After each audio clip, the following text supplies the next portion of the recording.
সিদ্ধান্ত এক্সাম 2024 আমি লঞ্চ কৰিছোঁ। এই এক্সামটো 15 বছৰৰ কাৰণে আমি অনুষ্ঠিত কৰিবলৈ আগবাঢ়িছোঁ। এক্সামটো হ'ব 19 অক্টোবৰৰ পৰা 27 অক্টোবৰলৈ।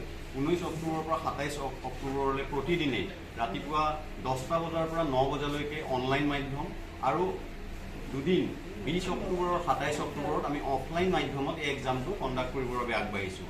এক্সামটোৰ ফিজ হৈছে 200 টকা, অনলাইন আৰু অফলাইন উভয় মাধ্যমতে।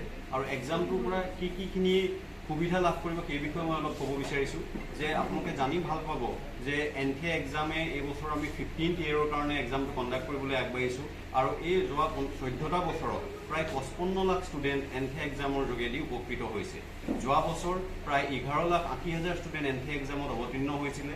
আৰু আপোনালোকে জানি ভাল পাব যে বেছি সংখ্যক ষ্টুডেণ্টে যি কম্পিটিটিভ এক্সামবিলাকত সেইটো লাগিলে নিটেই হওক বা JEE হওক বা অন্য যিখিনি এক্সাম আছে অলিম্পিয়াড NTSC, এই এক্সামবিলাকৰ কাৰণে যিসকলে প্ৰিপেৰেশ্যন কৰে তেওঁলোকৰ ষ্টাৰ্টিংটো NTA ৰ পৰাই হয়। এই এক্সামত ভাল ফলাফল প্ৰদৰ্শন কৰা প্ৰথম 5জন ষ্টুডেণ্টক আমি কেনেডি স্পেচ চেণ্টাৰ ফ্লৰিডাত যিটো আছে, যিটো নাছাৰ এটা অন্যতম ফিল্ড চেণ্টাৰ, তালৈ আমি যোৱাৰ বাবে সকলো খৰচ ব্যয় আকাশ ইনষ্টিটিউটে বহন কৰিব।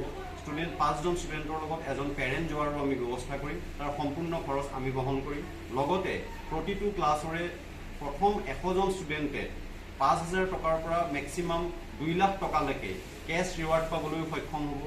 ইয়াৰ লগতে যিসকল ষ্টুডেণ্টে আকাশত কোচিং কৰাৰ বাবে আগ্ৰহী হ'ব তেওঁলোকৰ কাৰণে সম্পূৰ্ণ বিনামূলীয়া পাঠদানৰ ব্যৱস্থা কৰা হ'ব এই এক্সামটোৰ প্ৰদৰ্শনৰ ওপৰত ভিত্তি কৰি।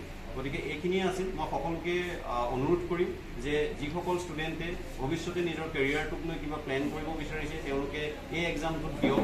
এই এক্সামটোৰ পৰা তেওঁলোকে অন্য নহ'লেও এটা প্ৰতিযোগিতামূলক পৰীক্ষাত বহাৰ যিটো অভিজ্ঞতা, সেই অভিজ্ঞতাটো অৰ্জন কৰিবলৈ সক্ষম হ'ব। ইয়াৰ লগতে এটা এক্সামটো দিয়াৰ পিছত এটা ডিটেইল এনালিচিছ ৰিপৰ্ট পাব।